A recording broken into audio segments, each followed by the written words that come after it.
안녕하세요. 뉴스투데이 서민지 기자입니다. 최근 신뢰할 수 있는 디지털 자산관리 플랫폼, 다음에 실용적인 블록체인으로 이목을 끌고 있는 기업이 있는데요. 바로 인블록입니다. 오늘은 인블록 최상우 대표님을 모시고 인블록과 그 다음에 블록체인 업계에 대해서 한번 알아보는 시간을 가져보도록 하겠습니다. 그럼 본격적으로 인블록 최 대표님과 한번 인터뷰 나눠보도록 하겠습니다. 먼저 인블록이라는 회사에 대해서 알려주시면 좋을 것 같은데 한번 소개 부탁드려도 될까요? 네, 저희 인블록은 블록체인 인프라를 전문으로 개발하고 연구하고 그리고 그것을 실용적인 블록체인을 세상에 접목시킬 수 있게 만드는 그런 회사입니다. 그리고 저희가 현재로서는 블록체인 기술을 세상에 이제 접목을 할 때 조금 더 실용적인 산업에 적용시킬 수 있게 저희가 자체 메인넷을 구축을 했고 그 메인넷을 실제 적용시키고 있는 그런 회사라고 보시면 되겠습니다. 말씀 중에 실용적인 블록체인이라고 말씀해 주셨잖아요. 네. 그리고 이거를 실생활에 적용한다고도 말씀해 주셨는데 네. 아직까지 제가 느끼기에는 많은 분들이 블록체인에 대해서 좀 뭔가 어려워한다거나 가상의 세계라고 얘기를 한다거나 네. 그래서 일부 전문가들만 쓴다 이렇게만 생각을 하는 분들도 있더라고요. 네. 그렇다면 이제 블록체인을 인블록은 어떻게 실생활에서 활용을 하고 있는지 그런 몇 가지 사례를 좀 알려주실 수 있으실까요? 일단 블록체인이 가져오는 가장 큰 장점이 있어요. 그것은 무엇이냐면 투명성과 신뢰성을 확보하는 겁니다. 네. 우리가 이제 기존의 거래 방식은 은행을 어떤 예를 들어서 설명을 해볼게요. 은행 같은 경우는 개인 간의 거래를 할 때 은행이라는 어떤 중앙된 기관이 그 컨트롤 해주는 것이거든요. 그러니까 기자님하고 저랑 만약에 10불이라는 돈을 주고 받아야 된다고 가정을 했을 때 은행에서 그것을 먼저 받아서 그리고 수수료를 받고 다시 이체를 해주는 방식이잖아요. 블록체인의 거래 방식은 그런 중앙화 기관이 필요 없이 개인 간의 거래를 성립을 시켜주는 것을 만들어주는 거예요. 근데 이때 개인 간의 거래가 어떤 신뢰성을 갖고 갈 수 있는 것이냐, 그것을 우리는 블록체인 세상에서는 누구나 볼 수 있게 그 스마트 컨트랙트라는 것을 통해서 실제 모든 대중에게 공개할 수 있는, 즉 다시 말해서 거래 내역, 원장을 공개하는 것을 우리는 블록체인이라고 합니다. 이 블록체인의 특징은 모든 거래 내역을 공개함으로 인해서 실질적으로 투명성을 확보할 수 있는 것이고요. 그리고 그 투명성을 가져온다는 것은 즉 산업에서 신뢰성을 가져올 수 있다. 이렇게 볼 수 있는 것입니다. 그래서 실용적인 블록체인이라는 것은 무엇이냐면 실질적으로 우리가 거래를 만들어낼 수 있는, 즉 거래라는 것은 실제 지금 자산을 이동시킬 수 있는 은행 간의 거래에서 아직 블록체인을 쓰진 않지만 우리가 식당이라든지 카페에서 결제 시스템에 블록체인을 적용할 수 있다. 이제 이렇게 바라보는 것이고요. 저희가 만든 블록체인 시스템은 결제 시스템에 적용을 할 수 있는 그런 블록체인을 말을 하는 것입니다. 인블록에서 디지털 자산관리 시스템 도깨비원을 또 하고 있잖아요. 네. 이걸 공공 분야에 또 활용하고 있다고 제가 언뜻 들었거든요. 이거를 좀 설명해 주실 수 있으실까요? 저희가 개발한 도깨비원이라는 솔루션은요. 자산관리 솔루션, 즉 자산관리 중에서도 디지털 자산관리 솔루션이라고 저희가 소프트웨어 개발을 한 겁니다. 현재 공공 쪽에서 사용하고 있지는 않고요. 그것이 도깨비원이 실제 인베디드 돼서 이제 장비가 보안 서버가 구축이 되는데 그 보안 서버가 IBM의 리눅선이라는 보안 서버예요. 근데 그 보안 서버, 리눅선이라는 보안 서버는 실질적으로 현재 금융계에서 공인인증서를 탑재해서 사용하기도 하고 있고요. 그리고 모 공공 쪽에서도 이제 개인정보보호단에서 사용을 하려고 도입을 해서 사용을 하고 있습니다. 그런데 이 장비의 특장점이요. 일단 현존하는 기술 세계에서, IT 기술 세계에서 보안 서버로서는 가장 우수한 그런 등급을 가지고 있습니다. 그런데 그 보안 장비에다가 디지털 자산 관리를 할 수 있는 전문 소프트웨어를 저희가 개발한 것이죠. 그래서 인블록이 개발한 도깨비원이라는 그 디지털 자산 관리 솔루션이 IBM 보안 서버와 결합된 상태로 패키징화해서 저희가 실제 자산관리 프로그램을 사용해야 된다든지 아니면 자산관리 보안 체계를 구축해야 되는 곳에 저희가 납품을 하려고 하는 그런 계획을 가지고 있습니다. 그렇다면 디지털 자산관리 솔루션 도깨비원에 대해서 실제로 외부 해킹 시도를 막아서 좀 기억에 남는 사례가 있을까요? 외부 해킹이라는 것에 대해서 제가 잠시 좀 설명을 드리자면 외부 해킹이라는 것은 결국 OS를 통해서 해커가 트랜잭션이 발생할 때, 즉 데이터가 전송될 때 그 전송되는 시점에 외부 해킹이 시도되는 것을 우리는 이제 해킹이라고 말을 하는데, 실질적으로 OS 상의 데이터가 전송되는 시점에 해킹을 시도하는 해킹 사례는 많지는 않습니다.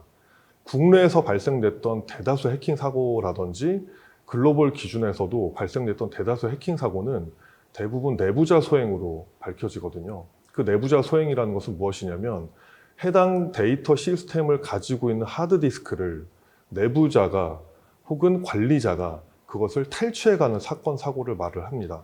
그런데 이 장비, 즉 리눅스원이라는 IBM의 장비와 도깨비원이라는 소프트웨어를 가지고 있는 이 장비 패키지 상태에서는 그 하드디스크를 탈취를 한다고 하더라도 다른 메인 서버급에서 리딩이 되지 않습니다.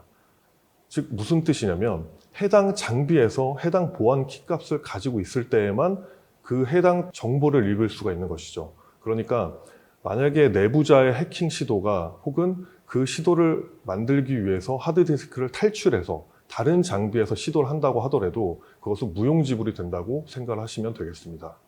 그럼 메타코인으로 한번 넘어가서, 메타코인이 상장됐잖아요. 기존 블록체인과 이 메타코인의 다른 차별성이 좀 있다면 어떤 게 있을까요? 저희가 만든 메타코인 네트워크라는 블록체인 기술을 먼저 좀 설명드리겠습니다. 메타코인이라고 명칭을 하지만 코인이기 이전에 저희는 플랫폼이라고 말을 하고 싶거든요. 그게 무슨 뜻이냐면, 1세대 블록체인은 우리가 비트코인이라고 알고 있고요. 2세대 블록체인은 이더리움이라고 알고 있습니다. 그 이더리움은 실제 코인이기도 하지만 실제 블록체인 플랫폼이기도 하거든요. 그 이유가 무엇이냐면, 이더리움이 가지고 있는 네트워크상의 플랫폼적인 요소들이 있기 때문에 그렇습니다. 근데 저희가 만든 메타코인 네트워크 자체도 이더리움이 가지고 있는 플랫폼적인 요소를 저희가 다 개발을 해서 실질적으로 사용해서 만들어서 이제 사용을 시키고 있는 단계라고 보시면 될 것 같고요. 그것에 대해서 조금 더 설명을 드리자면, 플랫폼적인 요소란 무엇이냐?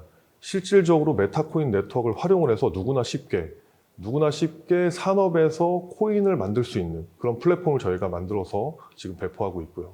두 번째는 그 만들어진 코인 어딘가에 보관을 해야 되는데 전용 월렛을 저희가 개발했습니다. 이 전용 월렛 같은 경우는 실질적으로 보안이 굉장히 우수한, 아까 저희가 말씀드린 IBM 리눅스원 상태에서 저장이 되고요. 거기에는 저희가 개발한 도깨비원이라는 자산 전용 소프트웨어가 들어가 있는 상태에서 저희가 월렛을 구동시키고 있다고 보시면 될 것 같고요.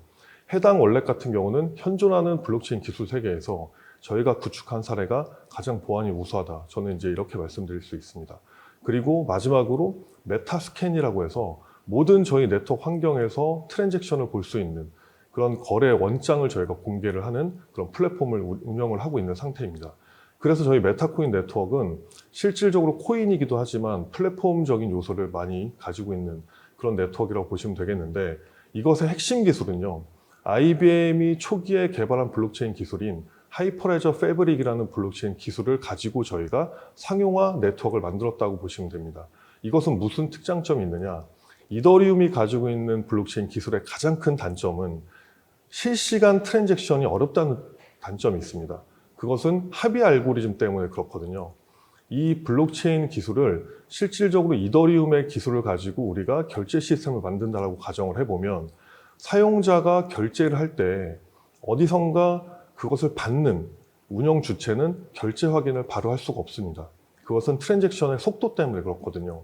근데 저희가 만든 메타코인 네트워크 같은 경우는 하이퍼레저 블록체인 기술을 가져다 썼기 때문에, 하이퍼레저라는 블록체인 특징이 실시간 트랜잭션을 만들어낼 수 있다. 그래서 저희가 만든 네트워크 자체는 실시간 트랜잭션이 가능하기 때문에 실질적인 결제 시스템에 적용을 시킬 수 있겠다. 이렇게 저는 바라보고 있습니다. 네, 메타코인 상장됐을 때 해외 반응이 어땠을지 좀 궁금합니다. 코인의 상장이라는 것은 실질적으로 그 코인의 가치에 기반을 한 경우를 많이 판단하거든요. 이게 무슨 뜻이냐면, 그 코인이 가지고 있는 내재적 가치, 기술적 가치, 플랫폼적인 요소, 이런 것들을 우수하게 평가하는 사람들이 많지는 않습니다.